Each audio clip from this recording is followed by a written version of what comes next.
Shalom Shalom. Selamat hari Jumat 9 September 2022. Kembali jumpa bersama saya Pendeta Caleb Hofer Bintor dalam anugerahnya. Penuh sukacita sampaikan pesan Tuhan melalui Grace Word, yakni suatu program renungan harian yang disusun dengan disiplin. Kami doakan dengan setia supaya makin dalam kita beroleh pengertian mengenai iman, pengharapan, dan kasih yang terkandung dalam Kristus Yesus.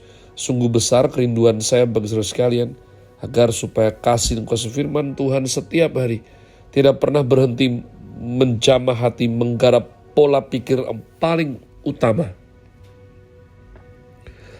Paling utama adalah hidup kita boleh sungguh terbukti berubah menuju Christ-likeness. Berada dalam season autumn dengan tema bulan ini Suffering for the King. Grace Word hari ini saya berikan judul Chosen bagian yang keempat. Chosen, umat pilihan yang terpilih. Bagian yang keempat, mari kita bergegas. Yesaya 43, 10 dan 11 sebagai fondasi. Saya berbagi pesan Tuhan hari ini. Kamu inilah saksi-saksiku, demikianlah firman Tuhan. Yesaya 43, 10 dan 11. Dan hambaku yang telah kupilih, supaya kamu tahu dan percaya kepadaku dan mengerti bahwa aku tetap Dia. Sebelum aku tidak ada Allah dibentuk, dan sesudah aku tidak akan ada lagi. Akulah Tuhan, dan tidak ada juru selamat selain daripadaku. Umat Tuhan, kenapa kita dijadikan saksi? Kenapa kita dipilih sama Tuhan? Semuanya ada tujuan, ada purpose, ya, visi yang daripada Tuhan. Harus ada visi, baru ada supervisi. Kalau tidak ada visi, tidak ada supervisi. Supaya kamu tahu, percaya, dan mengerti 3 hal.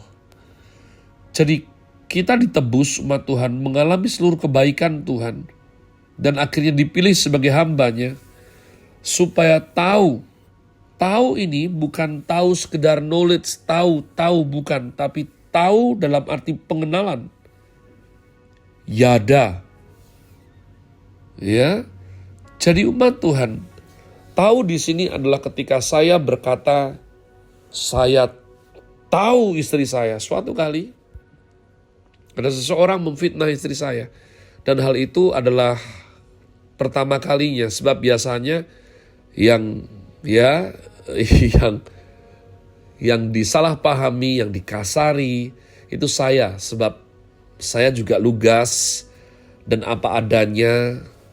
Saya tidak mentolerir, tidak kompromi dengan orang yang berbuat sesuatu yang salah dan kedagingan.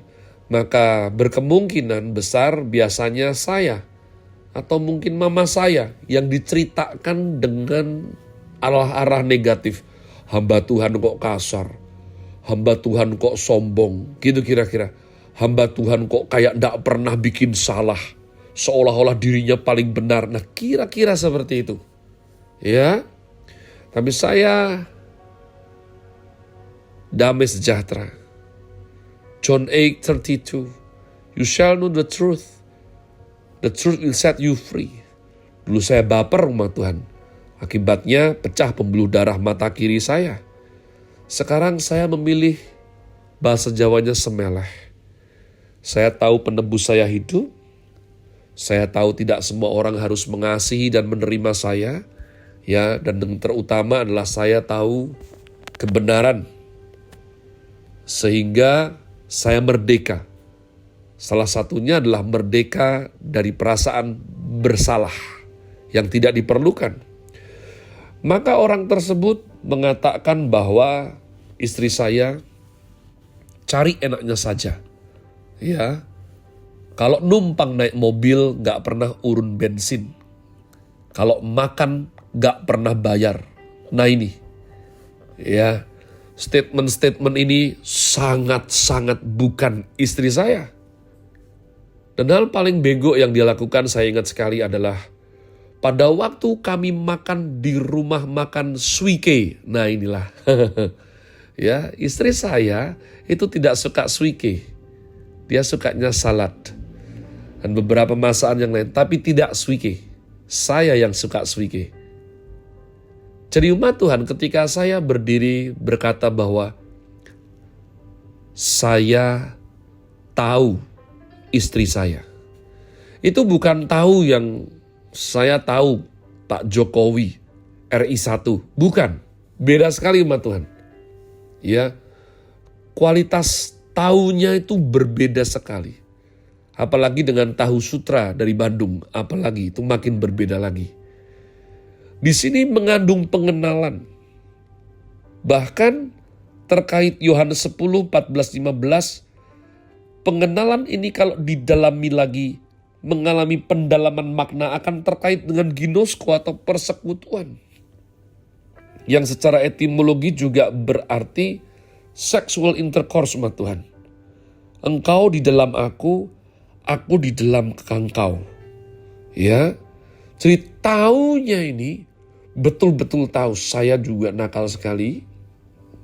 Ya, dan banyak orang lapor sama mama saya. Wah, Caleb Hofer seperti ini. Tapi saya bersyukur. Ada jenis kenakalan yang saya lakukan itu mama saya bilang gini. Kalau kamu lapor anak saya kayak gini. Maafkan, ya memang anak saya itu nakal seperti itu. Tapi ketika kamu lapor anak saya yang gini misalnya. Ya ada sesuatu item yang mama saya bilang. No, yang ini bukan. Karena saya tahu anak saya. So sweet tidak umat Tuhan. Kalimat yang sama yang menjadi panduan hidup saya. Ayat kunci ketika saya lemah atau capek disalahpahami adalah Ayub 23. Ayat yang ke-10. Sebab dia tahu jalan hidupku. Ya. Jangan tergesa-gesa self-defense mekanisme umat Tuhan. Seolah-olah penebus kita mati. Seolah-olah nama Tuhan kita bukan Immanuel.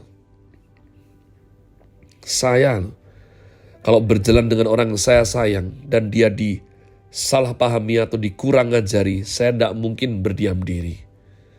Kalau engkau mengerti makna daripada Immanuel, Tuhan tidak diam diri. Tuhan akan bela kamu. Makanya Tuhan berkata, biarlah pembalasan itu haknya Tuhan. Tugas kita mengampuni. Tugas kita bersukacita melayani Tuhan. Karena Tuhan tahu jalan hidupku, kata Ayub. Sehingga kalau aku dibakar dengan api, kalau aku diuji dengan api, maka aku akan timbul sebagai emas. Indah sekali umat Tuhan. Jadi kita dipanggil, kita dipilih, kita ditebus. Itu ada tujuannya. Yang pertama apa? Tahu. Tahu dalam arti tahu mengenal. Ya. Tahu dalam arti ada relasi. Bapak rohani saya berkata, Caleb, Christianity is not a kind of religion, but is a kind of relation. Kekristenan itu bukan agamawi. Kekristenan itu relasi. Relasi kita dengan Tuhan Yesus. Berbuahkan relasi kita dengan pasangan kita, dengan orang tua dengan anak. Jadi karena tahu, ya, maka shalom datang. Sukacita terjaga. Pada waktu saya berproses masih menjadi seorang murid di SMP atau SMA, saya selalu lihat saya ini nakal tapi bukan bodoh. Dan saya tidak suka perasaan kalah. Maka setelah si bodoh ini belajar beberapa kali, saya lihat murid-murid yang belajar, yang tahu, yang memahami daripada bahan ujian, tenang. Wajah mereka tenang, mereka ada percaya diri yang benar, Ya, sedangkan yang kerasa tidak tahu, waduh, mereka stres. Waduh, bagaimana nih? Bahkan ada yang nangis, ada yang pingsan, ada yang pucat. Apalagi dulu kalau ujian akhir. Aduh, Tuhan ya. Hanya murid-murid bego yang gak tahu tapi tenang. Terserah. Mau dikeluarin, dikeluarin. Nah, saya tidak suka perasaan seperti itu. Saya suka perasaan untuk nyaman. Ya. Nah, kenapa? Belajar. Ketika belajar, menguasai materi, betul-betul tahu. Apakah betul-betul tahu itu artinya tahu semua? Enggak. Belum tentu. Tapi lebih bagus daripada enggak tahu apa-apa. Tuhan berkata, kamu saksiku, demikian firman Tuhan. Hambaku yang kupilih, supaya kamu tahu. Semua kebaikan Tuhan, itu harus mendatangkan pengenalan akan Tuhan. Ada orang makin diberkati, makin sombong. Dia tidak tahu dari mana itu asalnya. Dia bilang dia yang hebat, umat Tuhan. Saya harap engkau tahu siapa penebusmu. Engkau mengenal siapa Tuhanmu.